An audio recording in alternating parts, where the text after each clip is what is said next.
আমরা স্বৈরাচার শেখ হাসিনা মুক্ত হয়েছি ঠিকই, কিন্তু এখন পর্যন্ত পরিপূর্ণ স্বৈরাচার মুক্ত হতে পারিনি। প্রিয় নেতৃবৃন্দ, আমরা গণতন্ত্রের পথে কাছাকাছি রয়েছি, দ্বার প্রান্তে রয়েছি, কিন্তু আমরা এখনো গণতন্ত্র পরিপূর্ণভাবে প্রতিষ্ঠা করতে পারিনি।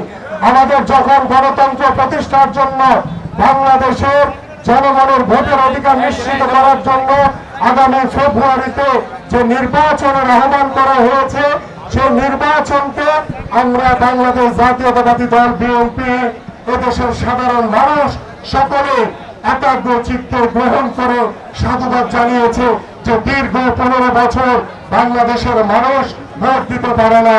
আগামী ফেব্রুয়ারিতে বাংলাদেশের মানুষ ভোট দিতে পারবে ইনশাআল্লাহ। এবং এই নির্বাচনকে সামনে রেখে দু একটি রাজনৈতিক দল তারা তাদের নিজেদের স্বার্থ রক্ষার জন্য, তারা নিজেদের